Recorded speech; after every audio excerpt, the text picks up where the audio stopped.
నీ వాక్యము నా పాదములకు దీపమును, నా త్రోవకు వెలుగును అన్నది. The word is a lamp అంటే my feet and a light అంటే మై పాత్. దయచేసి కూర్చోండి. దేవుని అతిపరిశుద్ధ నామానికి మహిమ కలుగుగాక. దేవుడు మనతో మాట్లాడడానికి సిద్ధంగా ఉన్నారు. మనందరూ కూడా మన హృదయాన్ని తెరిచి ప్రభు చెప్పిన మాటల్ని శ్రద్ధగా విందాము. కీర్తనల గ్రంథము 12వ అధ్యాయము 6వ వచనం చదువుతున్నాను, గమనించండి. యెహోవా మాటలు పవిత్రమైనవి, అవి మట్టి మూసలో 7 మారులు కరిగి ఊదిన వెండి అంతా పవిత్రములు. దేవుని స్తోత్రం. హల్లెలూయా. ఈ పెంతెకొస్తు పండుగ దినమందు దేవుడితో నాతో మాట్లాడుతున్నారు శ్రద్ధగా విందాం. భక్తుడు ఏం చెప్తున్నాడమ్మా? యెహోవా మాటలు అనగా దేవుని నోట్లో వచ్చిన మాటలు ఎలా ఉన్నాయమ్మా? మట్టి మూసలో వెండిని తీస్తాం భూమిలో నుంచి. ఆ తీసిన వెండిలో చాలా మస్ట్ ఉంటుంది. మస్ట్ అంటే చాలా చెక్క జాగారం ఉంటుంది. అది పోవాలంటే ఏం చేయాలి? దాన్ని వెండిని అగ్నిలో కరిగించాలి. అగ్నిలో కరిగించినప్పుడు అగ్ని ద్వారా ఏమవుతుందమ్మా? అందులో ఉన్నటువంటి మస్ట్ అంత బయటకు పోతుంది. శుద్ధమైన పవిత్రమైనటువంటి వెండి బయటకు వస్తుంది. ఎంతగా కరిగిస్తే అంత పరిశుద్ధమైనటువంటి పవిత్రమైనటువంటి వెండి బయటకు వస్తుంది. ఇక్కడ ఎన్నిసార్లు అన్నాడమ్మా? 7 సార్లు మట్టి మూసలో కరిగించినటువంటి వెండి వలె ఉన్నవి. ఏంటమ్మా? యేసు క్రీస్తు యొక్క మాటలు అలాగనే మరి పైన ఉన్న పక్కన అంతటి పవిత్రమైన దేవుని స్తోత్రం. హల్లెలూయా. దేవుని యొక్క మాటలు పవిత్రమైనవి. ఎందుకంటే దేవుడు పరిశుద్ధుడు, పవిత్రుడు కాబట్టి. ఈ లోకం అంత మస్టే. ఈ లోకం ఏది వచ్చినప్పుడు అంత మట్టిలోంచి వచ్చింది కదా. ఈ లోకం ఏది సృష్టించిన సైంటిస్ట్ కూడా అక్కడ మట్టిలోంచి వచ్చాడు. ప్రతిదీ మట్టిలోంచి వచ్చింది. దేవుని యొక్క సృష్టి అది పోవాలంటే దేవుని వాక్యం కావాలి.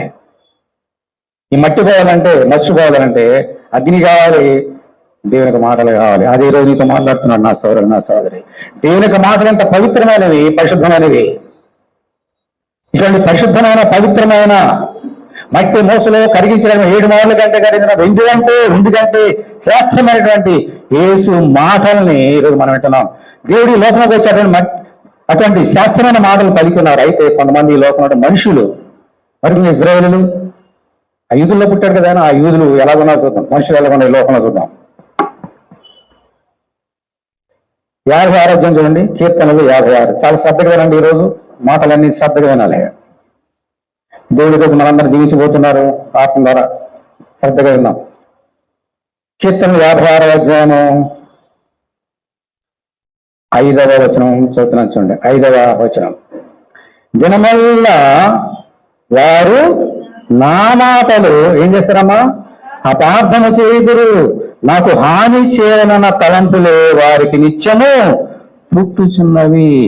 ఈ లోకంలో దేవుడు దిగి వచ్చి అక్కడ సీనాకొండ మీద కానీ, యేసుక్రీస్తు దిగి వచ్చినటువంటి ఈ లోకంలో కానీ, యేసు చెప్పిన మాటలు, దేవుడు చెప్పిన మాటలు, అంత పవిత్రమైన మాటల్ని ఈ లోకంలో ఉన్నటువంటి మనుషులు ఏం చేస్తున్నారమ్మా? అపార్థము చేయుదురు. అపార్థం అంటే అర్థం, అపార్థం. దేవుని యొక్క మాటల అర్థాన్ని మార్చేస్తున్నారు. సరిగా అర్థం చేసుకోవట్లేదు మనుషులు. దేవుని యొక్క మాటల్ని మనుషులు సరిగా అర్థం చేసుకోక ఏం చేస్తున్నారమ్మా? దేవుని మాటల్ని, పవిత్రమైన మాటల్ని అపవిత్రం చేస్తున్నారు, అపార్థం చేస్తున్నారు. అలా అపవిత్రం చేయడం వల్ల, అపార్థం చేయడం వల్ల ఎవరికి హాని కలిగిస్తున్నారు? దేవునికి. నాకు ఇది రాసింది దావీదు భక్తుడు, కానీ ప్రవచనం యేసు గురించి. దేవుని యొక్క మాటని లోపల మనుషులు అపార్థం చేస్తున్నారు. దీనినే పేతురు గారు చాలా చక్కగా రాశాడు. దేవుని మాటలు అంటే ఏమిటి అని మనకు చాలా అర్థం అవడానికి చాలా స్పష్టంగా రాశాడు. చూడండి, 2వ పేతురు గ్రంథము 3వ అధ్యాయం చూడండి, ఎంత చక్కగా రాశాడు. అక్కడ చూద్దాం. 2వ పేతురు 3వ అధ్యాయం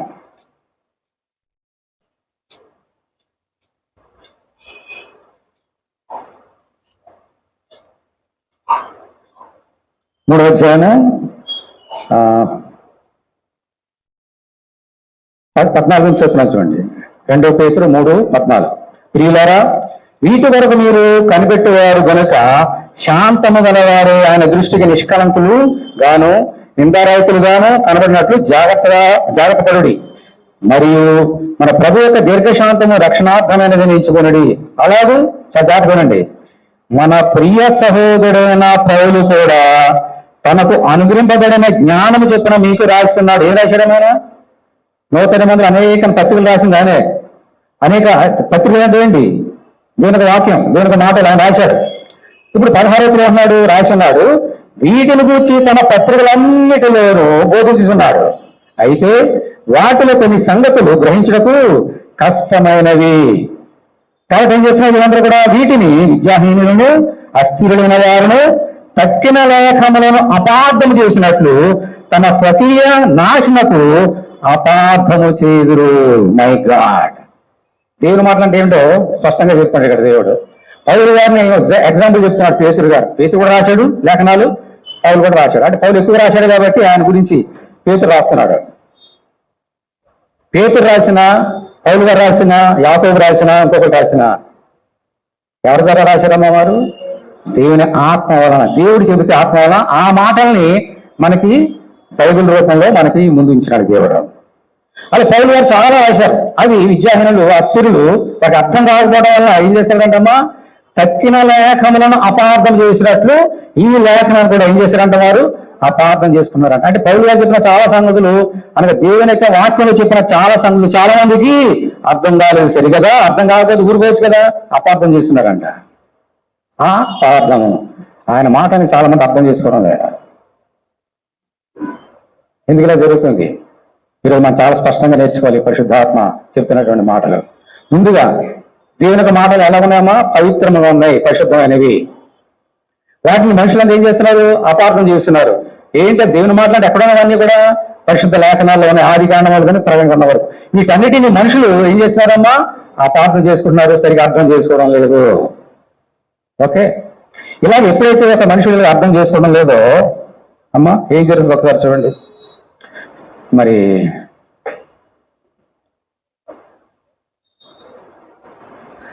యోహాను సువార్త 12వ అధ్యాయం చూడండి.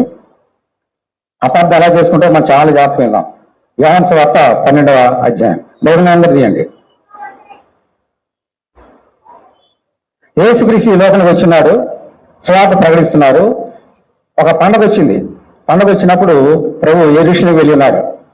ఆ యూదు పండుగలో చాలా మంది ప్రపంచంలో చుట్టుపక్కల అందరూ వచ్చారు యేసుని చూడడానికి. గ్రీసు దేశస్తులు వచ్చారు. వచ్చి శిష్యులకు వెళ్ళి, అయ్యగారు యేసుక్రీస్తును చూడాలని మాకు ఆశ ఉన్నది, ఆయన గురించి మేము చాలా విన్నాం, చాలా అద్భుతకార్యాలు చేసేది ఉన్నాం, ఆయన చూడాలని ఆశ ఉన్నది, మాకు చూపిస్తారా? ఇంకా డైరెక్ట్ వెళ్ళడానికి వాళ్ళకి ఛాన్స్ లేదు కదా. శిష్యులు అడిగితే శిష్యులు తీసుకెళ్తారేమో అని శిష్యులతో చెప్పారంట. అప్పుడు ఆ శిష్యులు వారందరినీ ఎక్కడ తీసుకొచ్చారమ్మా? యేసునకు తీసుకొచ్చారు. తీసుకొచ్చినప్పుడు యేసు ఏం పలికాడు, అక్కడ ఏం జరిగింది చూద్దాం. ఇప్పుడు చూడండి 12వ అధ్యాయము 20వ వచనం. ఆ పండుగలో ఆరాధన వచ్చిన వారిలో కొందరు గ్రీసు దేశస్తులుండేది.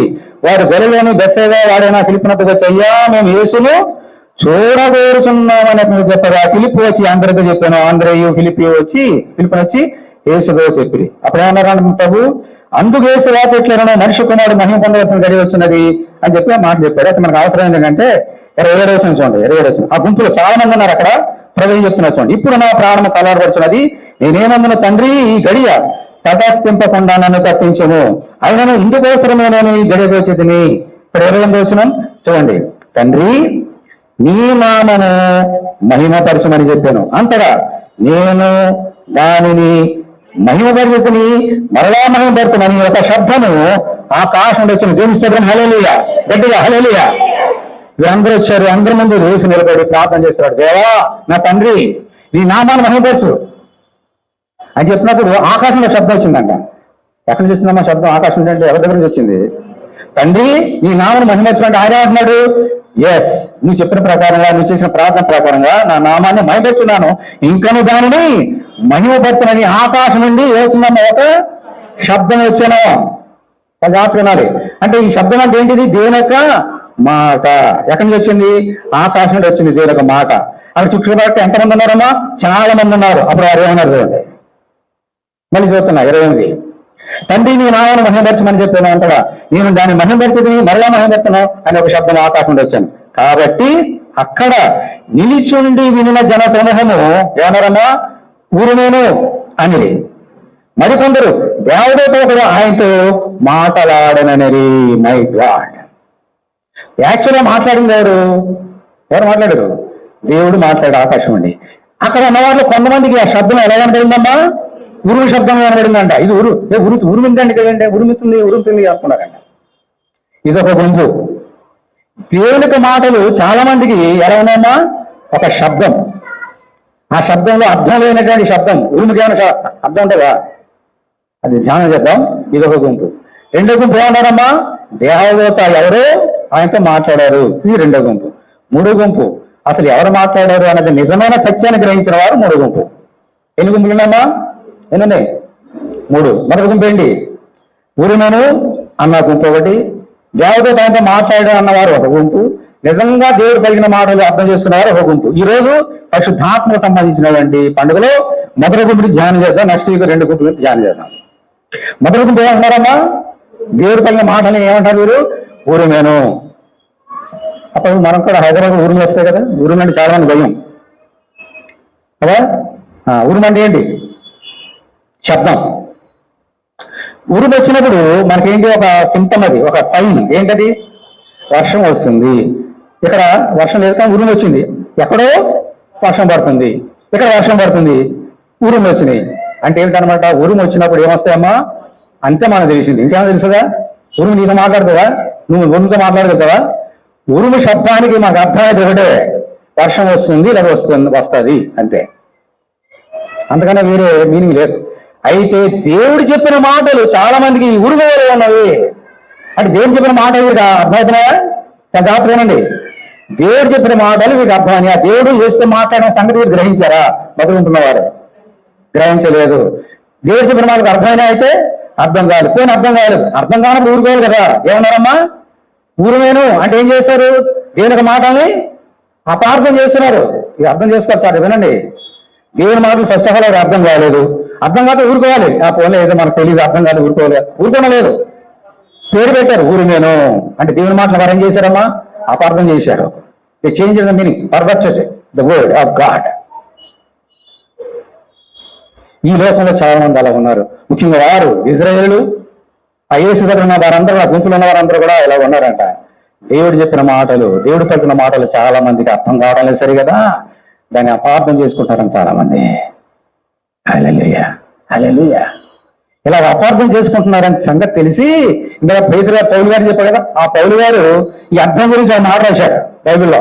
మొదటి కొరింథీ 14వ అధ్యాయం. మొదటి కొరింథీ 14వ అధ్యాయం. మొదటి కొరింథీ 14వ అధ్యాయం.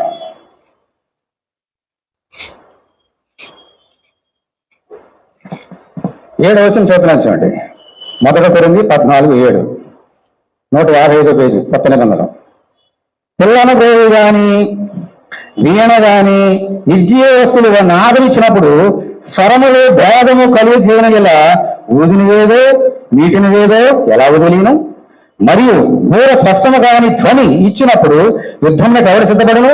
అలాగే మీరు స్పష్టమైన మాటలు నాలుకతో పలికితేనే గాని పలికినది ఎవరికి తెలియను. మీరు గాలితో మాట్లాడుతున్నట్టుందరు. లోకమందు ఎన్ని విధాలుగా భాషలను వాటిలో ఒకటైనను స్పష్టము కానిది ఉండదు. మాటల అర్థము నాకు తెలియకుండా ఎడలా, చాలా జాగ్రత్తగా 11వ వచనం. మాటల అర్థము నాకు తెలియకుండా ఎడలా మాటలాడేవానికి నేను పరదేశినిగా ఉండును, మాటలాడేవాడు నాకు పరదేశిగా ఉండును. పౌలు గారు చాలా స్పష్టంగా చెప్తాడు ఈ మొదటి గురువు గురించి. వీణ ఉంది, గిటార్ ఉంది, బోర్ ఉంది. ఇది బోరా, ఇది వీణ, ఇది గిటారా అని ఎలా చెప్పగలుగుతున్నాను? బోర శబ్దం వేరు, వీణ శబ్దం వేరు, గిటార్ శబ్దం వేరు, ట్రంపెట్ ఇవన్నీ ఉన్నాయి కదా, సాక్సోఫోన్, ఇవన్నీ డిఫరెంట్ డ్రమ్స్ ఉన్నాయి. ఆ శబ్దాలన్నీ వేరేరు. ఆ శబ్దాలను బట్టి మనం ఇది వీణ, ఇది డ్రమ్, ఇది కాంగో అని చెప్పేసి మనం గ్రహించగలుగుతున్నాం. అలాగే ఈ లోపల ఎన్ని భాషలు ఉన్నాయో ప్రతిదానికి అర్థం ఉంది. ఇప్పుడు నేను మాట్లాడు మీకు అర్థం అవుతుందా లేదా? నేను తెలుగు మాట్లాడదు, మీరు తెలుగు మాట్లాడి అర్థం అవుతుంది. ఒకవేళ నేను చెప్పిన మాట మీకు అర్థం కాకపోతే నేను ఎలా ఉంటాను? మీకు పరదేశంగా ఉంటాను. అలా మీరు చెప్పిన మాట నాకు అర్థం కాకపోతే మీరు నాకు ఎలా ఉంటారంట? పరదేశం ఉంటాం. ఏంటి దీని అర్థం ఏంటి? చదివానండి. దుబాయ్ నుంచి ఒక ఆయన షేక్ వచ్చాడు ఇక్కడికి. దుబాయ్లో అక్కడ ఏం మాట్లాడతారమ్మా? అరబ్ కంట్రీస్ లో అరబీ భాష మాట్లాడతారు. అరబీ భాష మనకు వస్తుందా? ఆయన వచ్చాడు, ఇక్కడ నిలబడ్డాడు, అరబీ భాష నాతో మాట్లాడుతున్నాడు. నాకేం అర్థం కావట్లే. నేను తెలుగులో మాట్లాడుతున్నా, ఆయనకు అర్థం కావట్లే. మీకు అర్థం అంటే కానీ నేను చెప్పిన మాటలు ఏం చెప్పాను చెప్పండి, ఏం చెప్పా? వినండి, శ్రద్ధగా వినండి. షేక్ ఉన్నాడు, ఆయనకి ఆరోగ్యం ఇంకేం రాదు, నాకు తెలుగు తప్ప నాకు ఇంకేం రాదు, తెలుగే సరి రాదు, ఇంకేం రాదు. ఆయనతో తెలుగు మాట్లాడి నాకు అర్థం కావట్లే. ఆయనకి నేను ఎలాగుంటా? పరదేశినిగా. ఆయన అరవి మాట్లాడితే నాకు అర్థం కావట్లేదు. ఆయన నాకు ఎలాగన్నాడు అంటే, ఒక ఇద్దరు ఉన్నప్పుడు మనుషులు ఒకళ్ళ మాట ఒకరికి అర్థం కానప్పుడు వారిద్దరు దగ్గర అవుతారు, దూరం అవుతారమ్మా. ఒకరి మాటలు ఒకరు అర్థం కాకపోతే వారు దూరం అవుతారు. అలాగే దేవుడి వాళ్ళు అర్థం కాక ఊరుమేను అన్నారంటే దేవుడి దగ్గర దూరం అయ్యారు వీళ్ళు, మొదటి గుంపు వాళ్ళు దూరం అయ్యారు. దేవుడి వాళ్ళు అర్థం కాలేదు, వారికి అపార్థం చేసుకున్నారు, మాటలు అపార్థం చేసుకున్నారు దేవునికి మాటల్ని. అందుకని దేవునికి వారు ఎలా ఉన్నారు? మొదటి గుంపు వారు దూరం వెళ్ళిపోయారు. మనం ఎలా ఉండాలమ్మా? దేవునికి దగ్గర కావాలి, దగ్గర కావాలి, దేవుని మాటలు అర్థం చేసుకోవాలి. కానీ ఈ గుంపు వారు దేవునికి పరదేశులుగా ఉన్నారంట. ఆయన ఎన్ని చెప్పినా వారికి అర్థం కాదు. అర్థం కాకపోతే ఊరుకోవచ్చు, మళ్ళీ అపార్థం చేస్తున్నారు, డిఫరెంట్ మీనింగ్ తీసుకొస్తున్నారు. ఆయన చెప్పిన మాటలకి యాడింగ్ సమాధాన మీనింగ్ ఉన్నట్టుగా వారు అర్థం చేసుకోవడం లేదు. ఎలాగూ అపార్థం చేసుకున్నారో, అపార్థం చేసుకోవడం వల్ల ఏం జరిగిందో మనం చాలా జాగ్రత్తగా వినాలి. యేసుక్రీస్తు వచ్చాడు, సువార్త ప్రకటించాడు, ఎన్నో అద్భుత కార్యాలు చేశాడు. అప్పుడు ఏం జరిగింది చూడండి. యోహాను సువార్త 8వ అధ్యాయం చేయండి. యోహాను సువార్త 8. యోహాను సువార్త 8.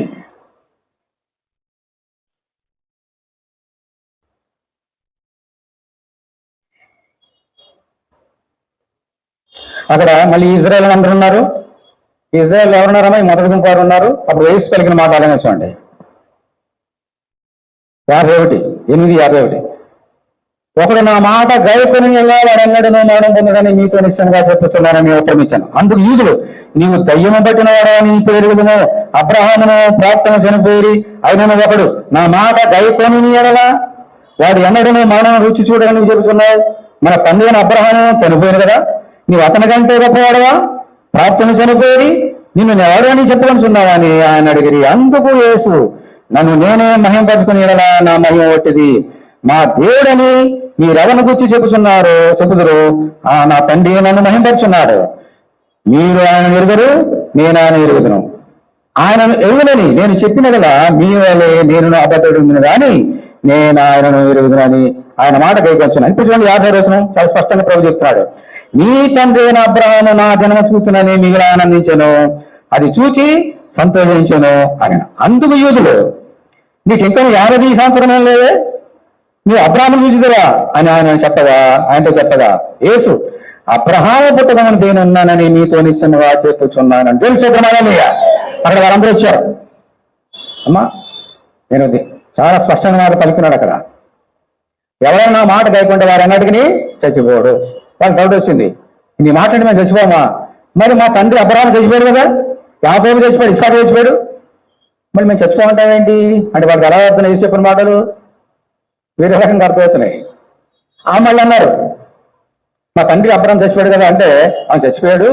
ఒక మాట వినండి, నేను చెప్పిన మాట, మీ తండ్రి అబ్రహాము అన్నారు కదా, అబ్రహాము నన్ను చూడాలని ఆశపడ్డాడు, ఆశపడి నన్ను చూచి చనిపోయాడు అని చెప్పగానే వీరికి అప్పుడు ఎంతమ్మ పాప ఎక్కడికి వచ్చిందమ్మా? ఆకాశం వెళ్ళిపోయింది. ఇదేమిటిది, నీకు 50 సంవత్సరాలు ఉంటే మహా ఉంటే 30 సంవత్సరాలు ఉంటాయి, నువ్వు అబ్రహాం చూసావా అని ఎప్పుడో నా పితోడైనా మేమే చూడలేదు, ఎప్పుడో చచ్చిపోయాడు ఆయన చూసావా? ఆయన నన్ను చూసి చచ్చిపోయాడని చెప్పగానే వీళ్ళకి ఏమొచ్చిందమ్మా? కోపం వచ్చి సంపడం చూశారంట ఏసు అని. అంటే ఏసు చెప్పిన మాటలు నిజం అబద్ధం? ఏసు చెప్పిన మాట నిజాన్ని వారు గ్రహించలేదు. అంటే వీరికి ఏంటంట, ఒక దావీదు కుమారుడు అంటే అందరూ అంటున్నారు, కానీ వీరికి ఎలాగన్నాడు మీరు చాలాసార్లు చెప్పాను కదా, ఒక వడ్రాం కుమారుడే. ఈయనేంటిది అబ్రహాం కంటే ముందు పుట్టారని చెప్తాడేంటి, అబ్రహాం చూసాడంటాడేంటి ఈయన? అందుకని వీళ్ళు ఏముందమ్మా, ఏముంది వీళ్ళు? దయ్యం ఉంది. అందుకని దయ్యం పట్టినాడు అన్నారు కదా, అంతగా చూసాం కదా. దయ్యం మాట తగ్గుతాడు ఈయన. అబ్రహాం ఎప్పుడో వేసిపోయాడు, ఇప్పుడు ఈయన కళ ఉన్న 30 సంవత్సరాలు దీనికి అబ్రహాం చూసాడేంటి, ఈయన దయ్యం పట్టినాడు అని ఆయన మాటలు వారు అపార్థం చేసుకున్నారు. ఆయన మాటలు వారికి అర్థం కాలేదు. ఊరుకోవచ్చు కదా, ఏమన్నారమ్మా, నీకు దయ్యం పట్టింది అన్నారు. నీకు దయ్యం పట్టింది, అందుకని ఏం మాట్లాడానికి అర్థం కావట్లే, ఇష్టం వచ్చిన మాట్లాడతాను నువ్వు, యూఆర్ క్రాసింగ్ యువర్ లిమిట్స్ అంటున్నారు. ఆయన చెప్పిన మాటలు వారికి అర్థం కాలేదు. ఆ మాటను వారు ఏం చేశారమ్మా, అపార్థం చేసుకున్నారు. ఇలా ఉంటాయి దేవుని మాటలు చాలా మందికి అర్థం కావు. 10వ అధ్యాయం పక్కనే 10వ అధ్యాయం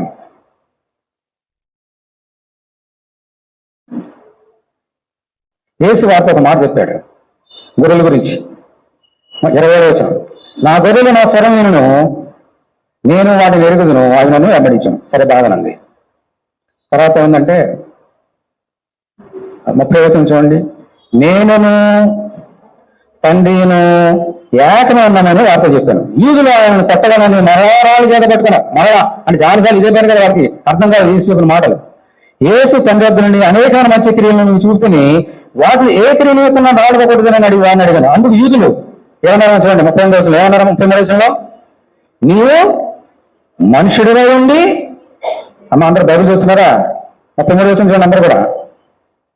అందుకు యూదులు, నీవు మనుషుడివై ఉండి దేవుడినని చెప్పుకొనిచున్నావు గనుక దేవదూషణ చేసినందుకే నేను రాళ్ళతో కొడుతుంది కానీ మంచి క్రియ చేసినందుకు కాదని ఆయనతో చెప్పి. మై గాడ్, ఏమన్నాడు ఆయన?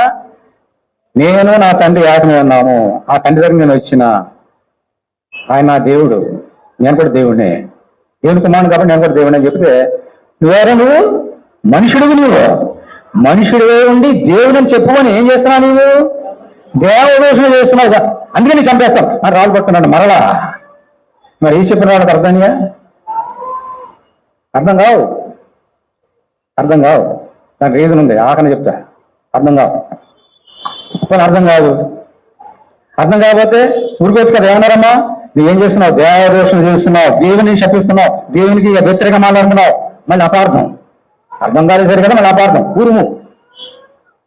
అలా అపార్థం చేసుకున్నారు దేవుని మాటలు. చాలా మంది ఈ రోజు కూడా యేసుని అలాగా అపార్థం చేసుకుంటున్నారు. యేసు దేవుడు కాదయ్యా, మట్టి మనిషి, నీలాగా చచ్చిపోతున్న మట్టి మనిషి, నరుడు, ఎక్కడో విజయదేశుల దేవుడు, మనకు దేవుడు కాదు. ఎన్ని రకాలుగా ఉంటున్నారా మీ లోకంలో? వారికి అర్థం కావు. మరి పక్కన ఎవరున్నారమ్మా? దేవుని సేవడు చెప్పాడా వాళ్ళకి? యేసే చెప్పాడా? యేసు కళ ముందు ఆయన చెప్తుంటే నమ్మట్లేకపోతే నువ్వు నేను చెప్తుంటారా? ఈ లోకం గుడ్డిది, నమ్మదు. మొదటి గుంపు వాళ్ళు అంతే. 6వ అధ్యాయం చేయండి, యోహాను సువార్త 6వ అధ్యాయం. యోహాను సువార్త 6. ఈయన ఇంకొక మాట చెప్పాడు వారి దగ్గరే. ఏమన్నాడు చూడండి, 47 యోహాను, విశ్వసించేవాడు నిత్య జీవము గలవాడు, జీవాహారము నేనే. మీ పితలు అరణ్యములో మన్నాను దినం చనిపోయి దీనిని తినవాడు చావకున్నట్లు పర్లోకముండి దిగి వచ్చిన ఆహారం ఇదే. పర్లోకముండి దిగి వచ్చిన జీవాహారము నేనే. ఎవడైనా నీ ఆహారం భుజించిన వాడు ఎల్లప్పుడూ జీవించును, మరియు నేను ఇచ్చే ఆహారం లోకమునకు జీవము కొరకైనా నా శరీరమే అని మీతో నిశ్చయంగా చెబుతున్నాను. దేని శరీరంగా మళ్ళీ ఈ విధంగా అలా చెప్తున్నాడు. ఎవరైతే నా శరీరం అంటారో అతనిలో నేను ఉంటాను, అతడు నాలో ఉంటాం. దేవుడు నేను ఎలా ఏకమై ఉన్నామో మీరు నేను అలా ఏకమై ఉంటానని చెప్పాడు. ఏమని చెప్పాడమ్మా? నా శరీరాన్ని మీరు తినండి అని చెప్పాడు. వారికి అర్థమైందా? అర్థం కాలే, అందుకని ఏం చేశారు చూడండి అక్కడ, అర్థం కాలేదు కాబట్టి. 52వ వచనం, యూదులు ఈయనతో శరీరం ఎలాగో తెలియగలడని ఒకరికొకడు వాదించిరి. అర్థం కాలేదు, వాదించుకున్నారు. ఏంటి శరీరం కమ్మంటాడు ఏంటి? ఈయన గొర్రె, ఈయన కోడి పిల్ల, ఈయన మేకపిల్ల, ఈయన శరీరం తినవేంటి? నిజంగా ఈయనకి మతి భ్రమించింది, దయ్యం పట్టింది, ఈయన శరీరం మనం తినవేంటి అని ఒకనొకరు ఏం చేశారమ్మా? వాదించుకున్నారంట. వాదించుకొని ఇంకో మాట అన్నారు. ఏమన్నారు చూడండి, 60వ వచనం, ఆయన శిష్యులు అనేకులు ఈ మాట విని, ఇది ఏ మాటమ్మా? కఠినమైన మాట, ఇది ఎవడు వినగలడని చెప్పుకొనిరి. ఎప్పుడు చూసినా ఏ కఠినమైన మాటలు పలుకుతాడినా, ఇక వేరే పని లేదు. మనం చేయలేని కార్యాలన్నీ చేయమని చెప్తాడు, భయంకర మాట చెప్తాడు. మనం అలా కాదు, ఈయంతో అమ్మో పడలేమో అనే డెసిషన్కి వచ్చేసారు. వచ్చి ఏం చేశారు చూడండి, 66. అప్పటి నుండి ఆయన శిష్యుల్లో అనేకులు వెనుక తీసి మరి ఎన్నడను ఆయనను వెంబడింపలేదు. యేసు చెప్పిన మాటలు ఏం చెప్పాడు ఆయన? నా శరీరం తినండి, నా రక్తాన్ని హల్లెలూయా. దేవునికి మహాకృప కలిగినాక దేవుడు ఆ యొక్క సమాజ మందిరంలో కపెర్నహూములో సమాజ మందిరం మాటలు చెప్పాడు. నేను కూడా చెప్పాను. ఆ యేసు నిలబడి చెప్పిన నేను కూడా నిలబడి చెప్పాను. ఈ మాటలు చెప్పాను. యేసు ఎక్కడ నిలబడి ఆయన శరీరం గురించి, రక్తం గురించి ఏ కపెర్నహూములో ఈ మాటలు చెప్పాడు యోహాను సువార్త 6వ అధ్యాయంలో అదే స్థలంలో నిలబడి దేవుని స్తోత్రం హల్లెలూయా హల్లెలూయా. అదే స్థలం నేను కూడా నిలబడి మాటలు చెప్పాను అక్కడ వచ్చిన వారందరికీ. అయితే యేసు అప్పుడు చెప్పిన మాట అర్థమైంది, కానీ యేసు చెప్పిన మాట వీరికి అర్థం కాలే. ఆయన ఏం చెప్పాడమ్మా? నా శరీరం తినంటే దేని గురించి చెప్పాడు?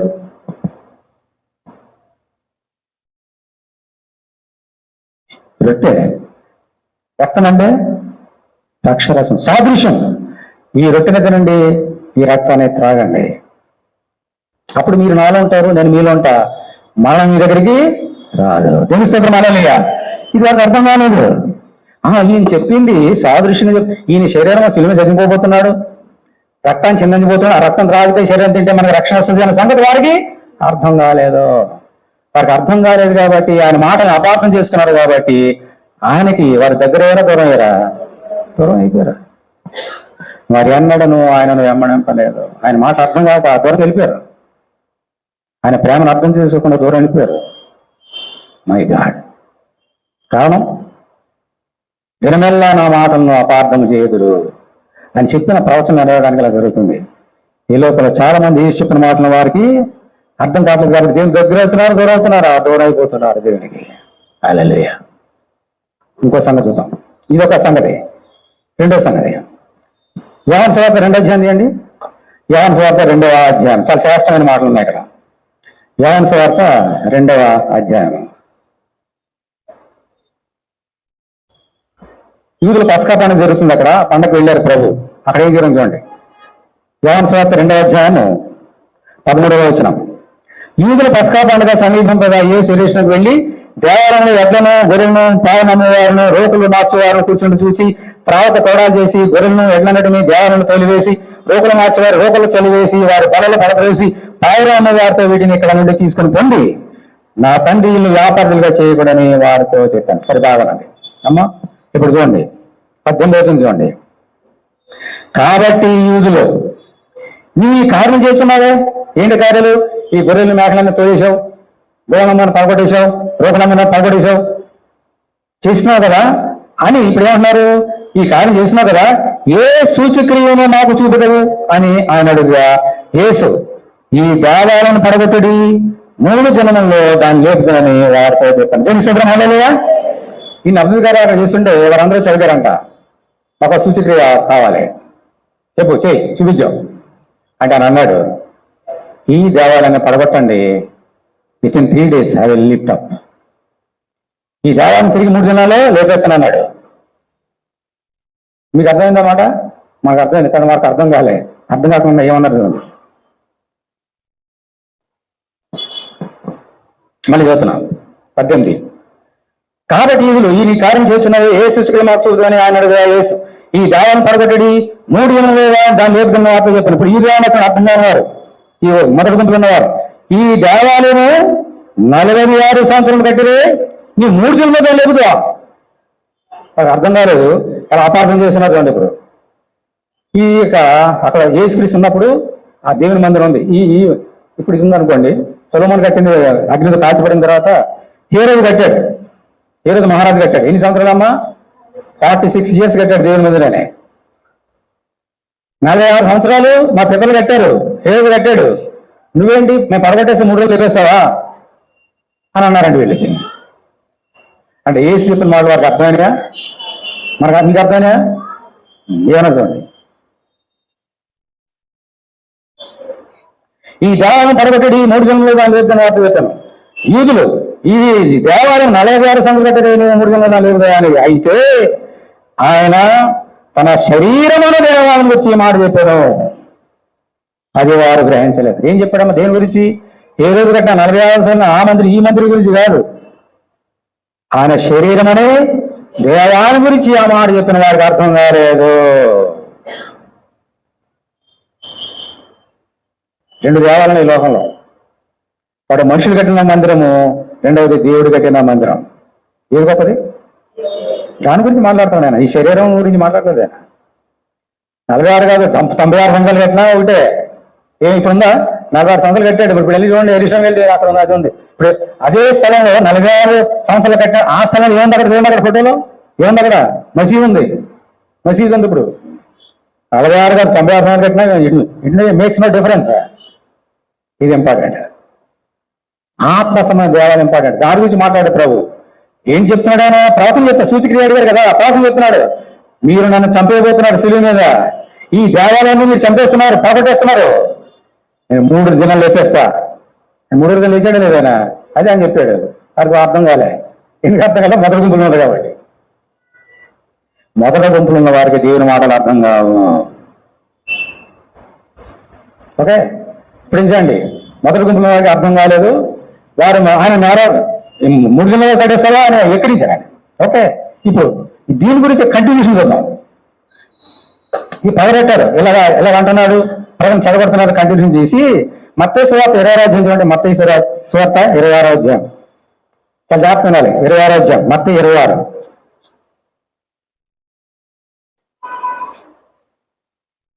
యేసుక్రీస్తుని ఇలాగూ రకరకాల ఈ మొదటి గుంపులే రకరకాలు హింసించారు. ఎంతగా హింసించాలో అంత హింసించారు. వాళ్ళ టార్గెట్ ఏంటి? దినమెల్లా వారు నా మీద మాటలు అపార్థం చేదురు, నన్ను పట్టుకునేవాళ్ళని, నన్ను చంపవాలని వారు కుట్రబన్నుదని చెప్పే రీతిగా యేసుని చంపాలని కుట్రబన్నారు. ఆ దినం వచ్చేసింది. ఏ దినమో? యేసుని చంపాలనుకున్న వారి శుభదినం వచ్చేసింది. వారు యేసుక్రీస్తుని ప్రధాన యాజకుల దగ్గర తీసుకెళ్ళి చంపేయడానికి అనేది నిలబెట్టారు. మరి ఏ అధికారైనా జడ్జి అయినా వెంటనే చంపేయండి అంటాడా? ఏం అడుగుతాడైనా? రుజువులు అడుగుతాడు, సాక్ష్యాలు అడుగుతాడు. ఈ చంపమన్నారు, ఏంటి సాక్ష్యాలు ఏమన్నా, ఏం చేసే తప్పు అని అడిగితే వీరేమన్నారు చూడండి. ఈ మొదటి గుంపున్న వారు ఏమన్నారు చూద్దాం. 59. ప్రధాన యాజకులను మహాసంవారంలో యేసును చంపవలని ఆయనకి విరోధంగా అబద్ధ సాక్ష్యములు ఏం చేస్తున్నారమ్మా? వెదుగుచుండిని కానీ అబద్ధ సాక్షి అనేకులు వచ్చిన సాక్ష్యం ఏమీ దొరకలేదు. పొదకు ఎవరొచ్చారు? 2 మనుషులు వచ్చి వీళ్ళు దేవాలయం పడగొట్టి 3 దినాల్లో దాన్ని కట్టగలని చెప్పేననేది. ప్రధాన యాజకులు లేచి నువ్వు ఉత్తరం ఏమి చెప్పవా? వీరు నీ మీద పలుకుతున్న సాక్ష్యములు ఏమని అడుగుదా యేసు ఊరకుండాను. ఆఖరికి వారికి అర్థం కాలేదు మొదటి సంగతి. ఇప్పుడు చంపడానికి చూసి ప్రధాన యాజకుడు నిలబెట్టి, దోషిగా నేరస్తుగా నిలబెట్టి దేవాలయాన్ని పడగొడితే 3 దినాలు లేపేస్తానంటున్నాడు అని ఆయన మీద ఏం చేస్తున్నారని వీళ్ళందరూ మొదటి గుంపు వారు నేరారోపణ చేస్తున్నారు. నేరారోపణ, తప్పు చేశారని అబద్ధ సాక్ష్యం చెబుతున్నారు. Witnessing, wrong witness, false witness they are giving before the high priest of Jerusalem. ఏ చెప్పిన మాకు అర్థం కాలేదు. తర్వాత ఆయన మీద నేరం అవుతున్నారు. చంపేయండి, తప్పు చేసాడు ఆయన నేరం అవుతున్నారంట. ఆఖరికి ఏం చేశాను? వారి కేకలే గెలిచాను. యేసుక్రీస్తుని ఏం చేశారమ్మా? ఈ అబద్ధ సాక్ష్యాన్ని బట్టి చంపేశారా? సినిమా చంపేశారా? ఓకే, చంపేసి అయిపోలేదు, ఇంకా కంటిన్యూషన్ చూడండి. 27వ అధ్యాయం 27.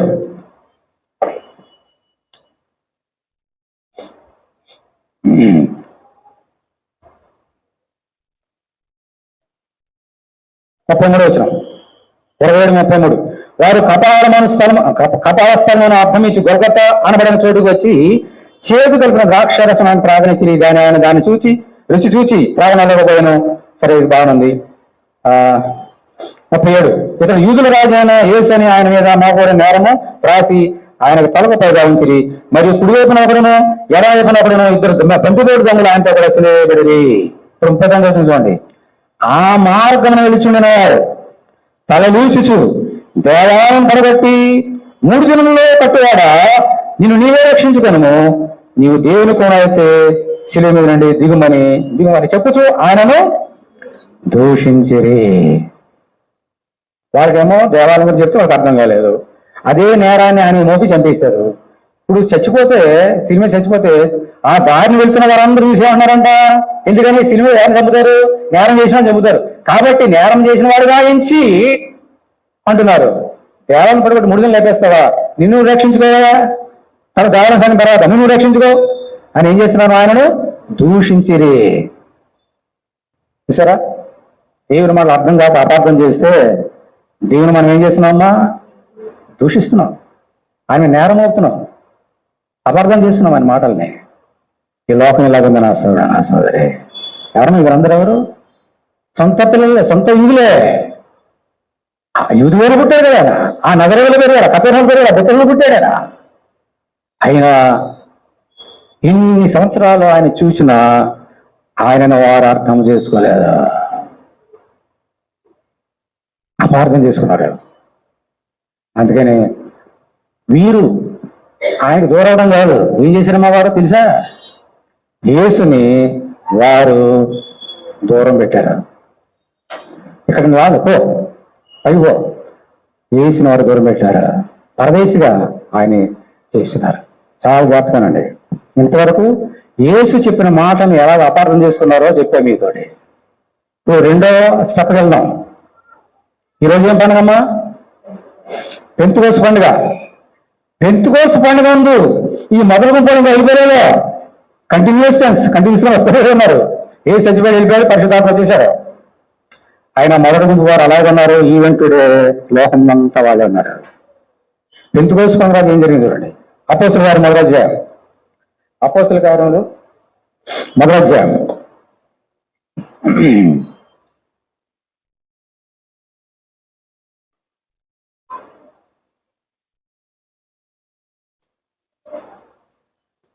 మొదటి అధ్యాయము 3వ వచనం. అందరు తీయండి. అపోస్తలుల కార్యం 1:3 యాక్ట్స్. ఆయన శ్రమపడిన తర్వాత 40 దినముల వరకు వారికి అవగలుచు దేవుని రాజ్య విషయం గురించి బోధించుచు అనేక ప్రమాణములను చూపి వారికి తను తాను సజీవనుగా కానపరచుకున్నాను. ఆయన వారిని కలుసుకొని ఇలాగ ఆజ్ఞాపించాను, మీరు యెరూషలేమును వెళ్ళక నా వలన విన్న తండ్రి యొక్క వాగ్దానం కలగనేటుడి.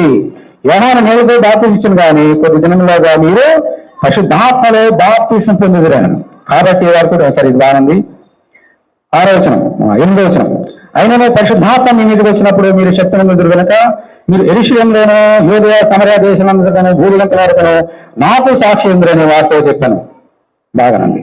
చెప్పేసి ఏం చేశాడమ్మా? ఈ మాటలు చెప్పి వారు చూచుండగా ఆయన ఆరోహమాయను. ఎంత మంచి విషయం కదా టిప్లో, యేసుక్రీస్తు ఆరోహణం అవడం. అప్పుడు వారి కళ్ళకు కనబడకుండా ఒక మేఘం ఆయన కొనిపోయాను. సరే బాగుంది.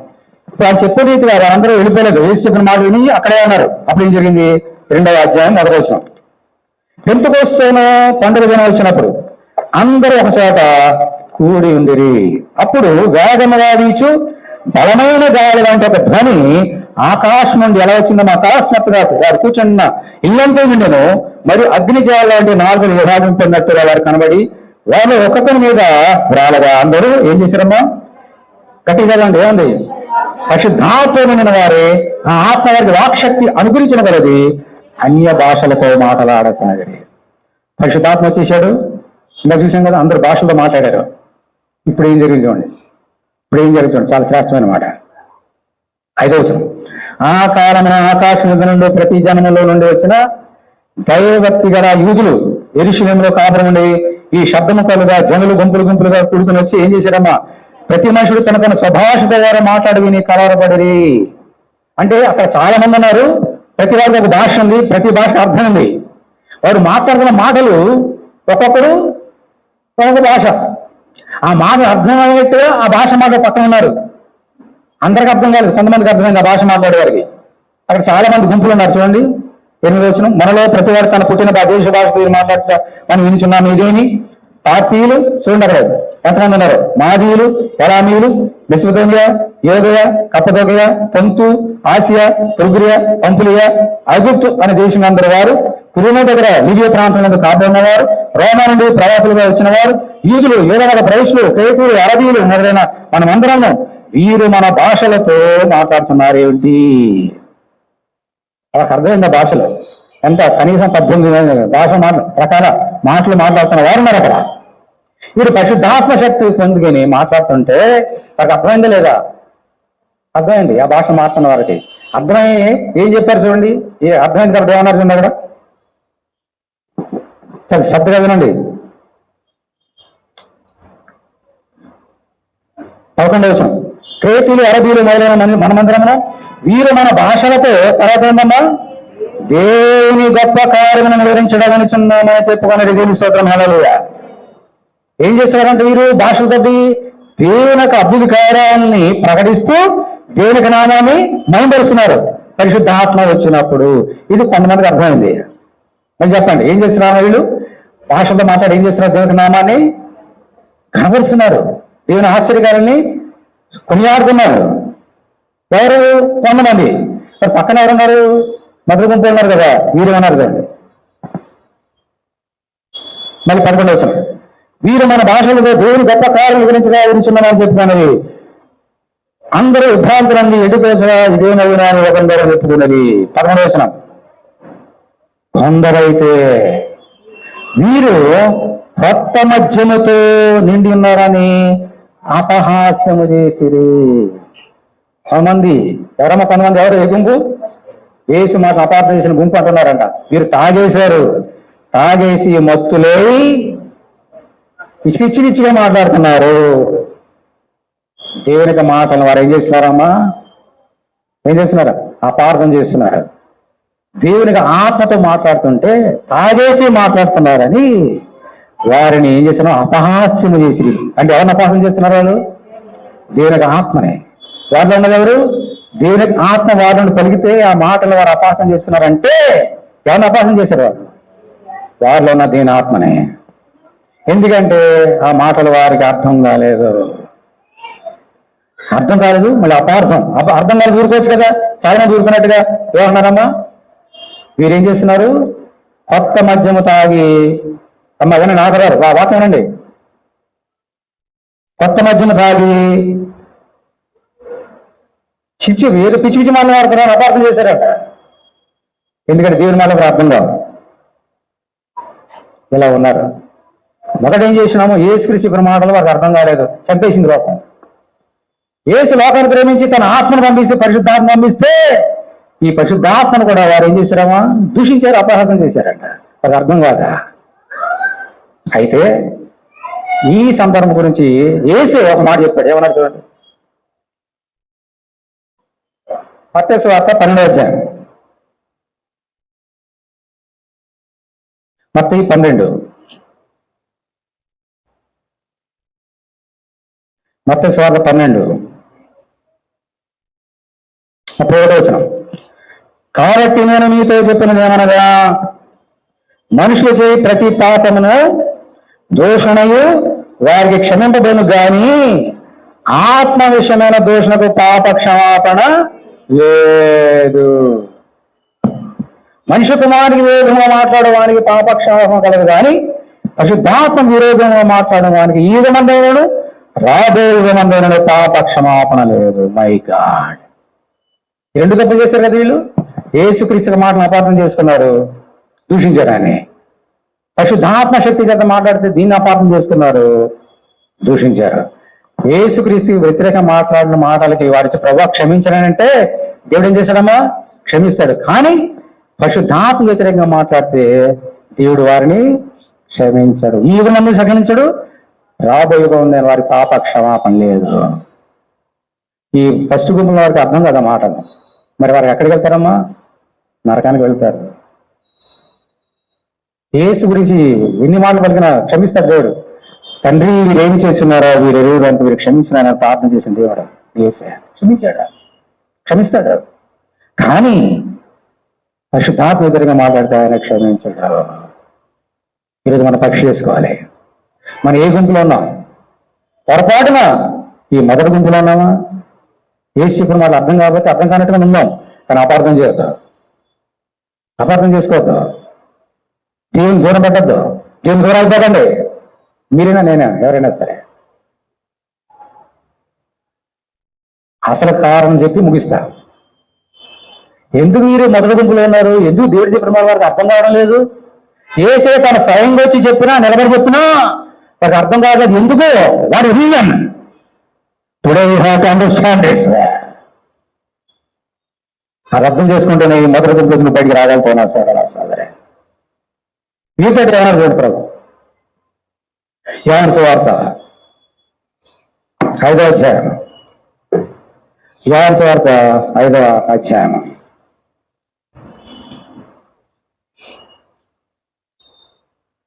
38వ అంత బైబిల్ చేయండి. ఎందుకు వారికి అర్థం కావాలి దేశ చెప్పిన మాట ఎందుకు చంపేశారు, ఎందుకు పరిశుద్ధాత్మ రైతుల్లో మాట్లాడుతున్నారు ఈవెన్ టుడే.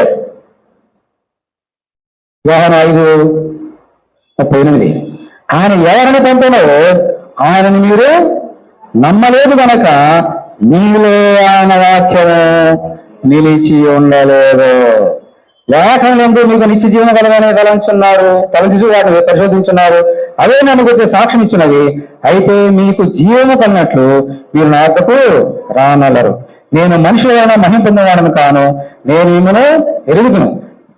దేవుని ప్రేమ మీలో లేదు. దిస్ ఈజ్ ద రీజన్ ఎందుకు మొదటి గుంపులో ఉండి ఏసక మాటలో అర్థం కాక చంపేశారో పరిశుద్ధాత్మ దగ్గరికి ఎందుకు మాట్లాడుతున్నారు. రీజన్ ఏంటయ్యానంటే దేవుని ప్రేమ మీలో లేదు అంటే అర్థం ఏంటి? ఒక క్షణం ఆలోచన చేసి చెప్పండి నాకు. What does it mean? దేవుని ప్రేమ మీలో లేదనంటే ఏమి లేదమ్మా, దేవుడు లేడు. దేవుడు ప్రేమ ఉన్నాడు. God is love. దేవుని ప్రేమ లేదు అంటే దేవుడు మీలో లేడు. దేవుని ప్రేమ లేదు కాబట్టి దేవుడు లేడు. దేవుడు కాబట్టి మీరు ఏం లేదు చెప్పలే. దేవుని వాక్యం లేదు. ఎందుకని? ఆదిలో వాక్యం ఉండను, వాక్యం దేవుడు ఉండను, వాక్యం అండిన దేవుడు, దేవుడైన వాక్యం. మీలో దేవుని ప్రేమ లేదు కాబట్టి దేవుడు లేడు. దేవుడు లేడు కాబట్టి ఏం లేదు. దేవుని వాక్యం లేదు, దేవుని వాక్యం ఏమర్థమవుతుంది? దేవుడు లేకపోతే దేవుని వాక్యం ఏమర్థమవుతాయి? మీకు కానీ నాకు కానీ దేవుడు నాకు అర్థం కావాలంటే మీరు ఎవరు ఉండాలి? వేసి ఉండాలి. కాబట్టి నీకు అర్థం కావు. మొదటి గుంపులు ఉంటావు, నేనైనా నువ్వైనా అంతే. ఈ మొదటి గుంపులో కాకుండా అట్లీస్ట్ రెండో గుంపు లేదా థర్డ్ గుంపులు ఉండాలని అంటే నీళ్ళు ఎవరు ఉండాలమ్మా? ఏసీ ఉండాలి, ఆయన చెప్పిన మాటలు ఉండాలి, ఆయన ప్రేమ ఉండాలి. అప్పుడే నీకు అర్థం అవుతాయి. లేకపోతే అపార్థం అవుతావు. ఆయన మాట అర్థం కాదు, నీకు అపార్థం చేసుకుంటావు. చెప్పడానికి మీరైనా చాలా ఈజీ. పుట్టినప్పటి నుంచి క్రైస్తవులుగా పుట్టాం, ఆయన దేవుడు లేడా అంటారేమో. ఆయన మోసపోతాం మనందరం కూడా. అందుకని అన్నాడు, ఇదే పౌలు గారు ఒకసాట, యేసు మీ హృదయంలో ఉన్నాడా లేదో ఒకసారి పరీక్ష చేసుకున్నారా అని చెప్పాడు ఒక చోట. యేసు మీరు విశ్వాసం కలగారన్నారో లేదో ప్రతిదినం మిమ్మల్ని పరీక్ష చేసుకోండి. పరీక్ష చేసుకోవాలి మనందరూ కూడా. హల్లెలూయా, హల్లెలూయా. అందుచేత వారిలో దేవుని ప్రేమ లేదు, దేవుని మాటలు లేవు. దేవుడు లేడు కాబట్టి యేసు చెప్పిన మాట అర్థం కాలేదు, పరిశుద్ధాత్మ మాటలు వారికి అర్థము కాలేదు. అందుకని యేసు చెప్పిన వాళ్ళు వారికి అపార్థం చేసుకున్నారు. యేసుని దూరం పెట్టారు. దూరం పెట్టి దేవునికి వారు దూరం అయిపోయారు. అది అందులో చెల్లమంటే ఈరోజు దేవుని అర్థం చేసుకునే గుంపులో మనం ఉండాలంటే మనం ఏం చేయాలి? ఇప్పుడు చెప్పండి, మనం ఎవరు ఉండాలి? ఏసీ ఉండాలి. ఏసీ ఉంటే సరిపోదు. క్రైస్తవ బాప్తిజం తీసుకోగానే ఏసీ ఉన్నట్టే సరిపోదు. ఏసీ మీద ఉండాలమ్మా, ప్రేమ ఉండాలి. ప్రేమ అంటే సరిపోదు, మళ్ళీ ఏముండాలి? యేసు వాక్యం వల్ల ఉండాలి. ఆకన్నా ఒక మాట ముగిస్తాను. అసలు పెంతెకోస్తు పండుగ అంతా పరిశుద్ధాత్ముడు ఎందుకు వచ్చాడు తెలుసా? This is the highlight. This is the highlight of Pentecost festival. చూడండి, యోహాను సువార్త 16వ అధ్యాయం. యోహాను సువార్త 16వ అధ్యాయం.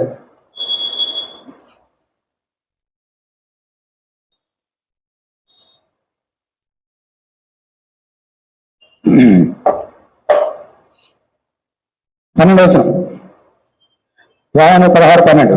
నేను మీతో చెప్పవలసినవి ఇంకా అనేక సంగతులు కలవు కానీ ఇప్పుడు మీరు వాటిని సహించలేరు. అయితే ఆయన ఏమి సత్యం? హల్లెలూయా. అనగా ఆత్మస్వరూపమైన ఆత్మ వచ్చినప్పుడు నిన్నును సర్వసత్యములోనికి నడిపించును. ఆయన తనంతట తాను నివేదింపగా వేటిని వినుడు వాడిని బోధించి సంభవింపే సంగతులు మీకు తెలియజేయను. ఆయన నా వాటిలోని తీసుకొని మీకు తెలియజేయను కనుక నన్ను మహిమపరుచున. దేవుని స్తోత్రం. హల్లెలూయా. పరిశుద్ధాత్మ వచ్చినప్పుడు ఆయన మీలో ఉంటాడు, మీరు ఆయనలో ఉంటారు. అప్పుడు ఆయన ఏం చేస్తాడు? నేను చెప్పిన మాటలు పరిశుద్ధాత్మ దేవుడు మీకు గుర్తు చేసి మిమ్మల్ని ఎక్కడ నడిపిస్తాడు? ఆయన సర్వసత్యములోనికి నడిపించాను. సర్వసత్యం ఏంటి? నేనే మార్గం, నేనే సత్యం, నేనే జీవన యేసులోనికి నడిపించడానికి పరిశుద్ధాత్మ దేవుడు వచ్చాడు. మనిషిలో దేవుడి ప్రేమ లేదు, మనిషిలో దేవుడు లేరు, మనిషిలో దేవుని యొక్క మాట లేదు కాబట్టి ఏమి లేవో వాటిని పెంచడానికి ఉంచడానికి ఆయనకి వచ్చాడు. దేవుని సుఖమాలయ్యా. ఈ రోజు కనుక యేసుని విశ్వాసం ఉంచితే నీలో పరిశుద్ధ ఆత్మ వచ్చి నీకేం చేస్తాడన్నా నేర్పిస్తాడు. దేవుడు చెప్పిన మాటలు బోధిస్తాడు. అతను ధన్యరాలు ధనుడే. అందుకే పరిశుద్ధ ఆత్మ పండుగ, అందుకే పెంచుకోవాల్సిన పండుగ. అప్పుడు దేవుని దగ్గర ఉంటా, దూరం ఉంటావా? పాటలు బాగా పాడతాం కదా. దిన దినాంగు యేసుకు దూరంగా చేరుతా పాడుతున్నావా? ఏం పాడుతున్నావు? దిన దినాంగు యేసుకు దగ్గరగా చేరుతా అనుక్షణంబు యేసుని మదిలో కోరుతా ఎల్లప్పుడు యేసు వైపు విశ్వాసం కనపడతాను. యేసు వైపు కన్నులేటి మాట్లాడగారు పాడుతా ప్రభుని మాట నాదు బాట విభునితోనే సాగుతా. ఇదే సర్వ సత్యంలోకి వెళ్ళడము. యేసు ఆత్మ మనల్ని సర్వసత్యంలోకి నడిపిస్తాడు. ఈశ్వరుడు వెళ్తావు, కన్నులేతి ఆయన చూస్తావు, ఆయన దగ్గర అవుతావు, ఆయన సాక్షిగా మారుతావు.